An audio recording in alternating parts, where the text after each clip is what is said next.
Um, but to see what I saw, and then the fact that she was like speaking directly into the camera was That's just, the part that got me. Like, are you joking?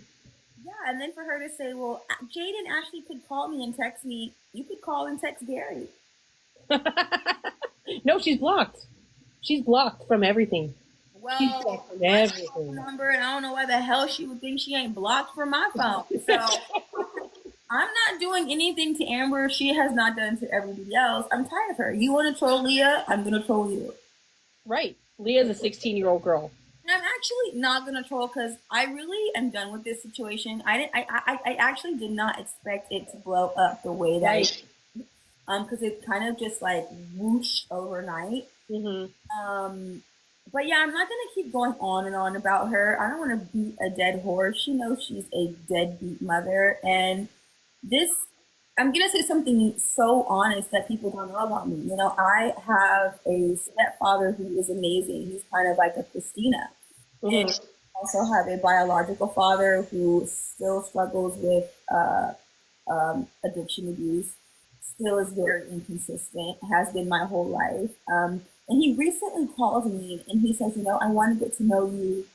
I want to, you know, and I just was like, I have like the disrespect I was my my mother, her husband, just like I had no desire to be close to my dad because of Why that. no? Yeah. But the abandonment issues, the men that I choose, the self esteem problems that I have, Mm-hmm. fail because I don't deal with my dad. Yeah. It's still very prominent. And I know I said this and people weren't understanding this, but Christina can never replace Amber. Thank you for all the gifts, yes. No matter what, no matter how wonderful of a person Christina is, she'll never replace Amber. And Right. so I'm speaking from that little girl who was shaking, texting her dad, saying, Mm-hmm. I don't think I want to be. I'm speaking from that place, and that's why it gets me so wound up, even though it's not my Yes. business, because I'm about to go get ready to go see my grandfather who is on the decline, and my dad lives there, my bio dad. And I am so nervous and Oh, I bet. written because just of who he is and of our Mhm. history. And it never goes away. It never goes away. And that's why, like, I made the video to Leah because I don't talk to my bio mom. I haven't talked to her in 3 years. Cut off all contact, and that took me till I was 38 years old, 35 years old, whatever. And I'm the Christina in my situation. My daughter is my bonus daughter, and her mom is just anyway. So I think that's why I speak so heavily about it because she reminds me so much of my kid's bio mom. Yeah. And You know, it's disheartening, and I'm gonna tell you, like I'm still in therapy trying to dissect what that abandonment is. You know what I'm saying? mhm. Why I feel that way.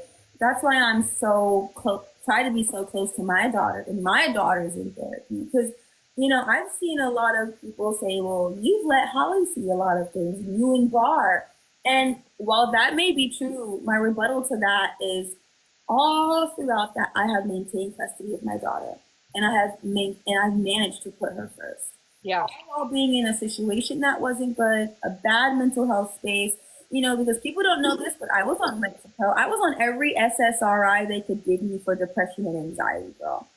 And it made did it it make your pupils wide?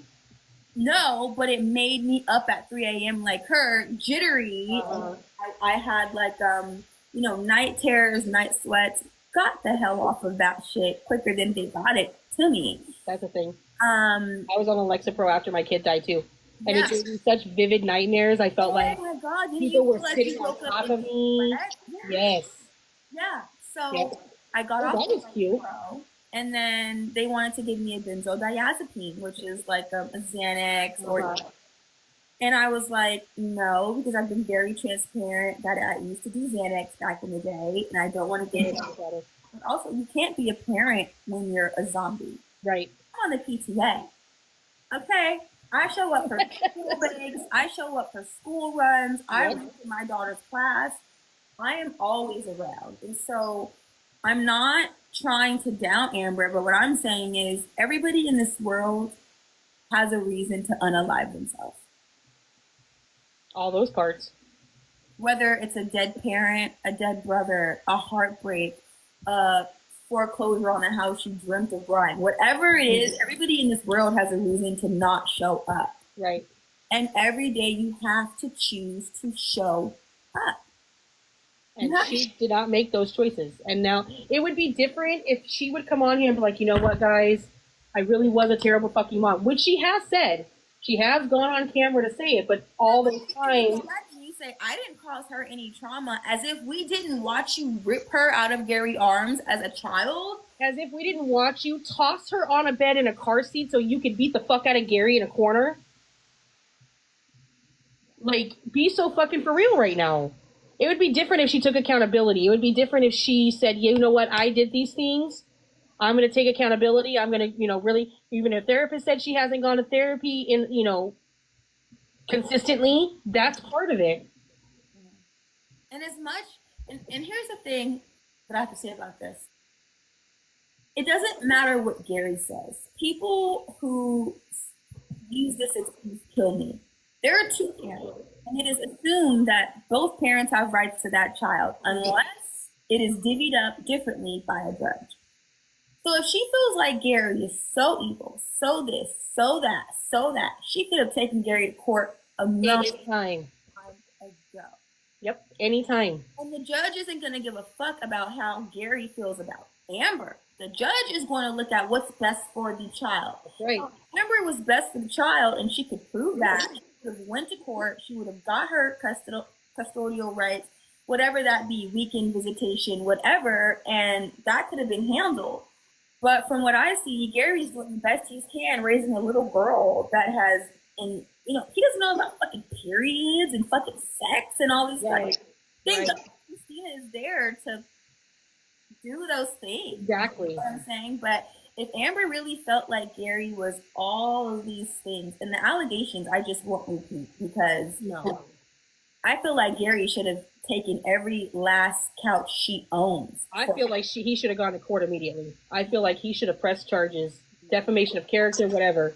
Could ruin his character for his and so it's just, thankfully we know Gary and we see him for who he is.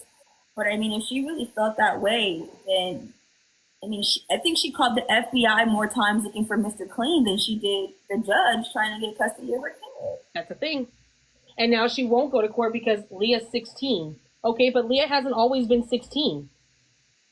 Leah has lived with Gary for the last 12 years. Not 16 years into the situation. Yeah. Like, all that time. Because when she got out of prison, right, it was, I want my daughter, I want to see my daughter. And I really did have high hopes for her when she got out of prison. And I've said this before, that when you're in prison, you're taken out of your comfort, you're taken out of your lifestyle, you're taken out of all those triggers. It's easy to do that work in there. Yeah. She accomplished a lot while she was in there. Yeah. Then she gets out and it all went away. And I had such high hopes for her, and then it all went away. And then she got with Matt. So then she's with Matt. She's not going to go to court and fight for custody of Leah when Matt's there. Because she knew all that shit was true. Like Jade said, and it's so funny because you guys know Jade and I, we really don't get along, but not get along, but we obviously not seen eye to eye. But she said something very important, and she said, yeah, you may have sat in the middle of Jade and I when we had a tit for tat, but I haven't seen Jade in like 4 years. It doesn't negate her being a terrible mother. You breaking up one fight has nothing to do with you being a mom. That one thing,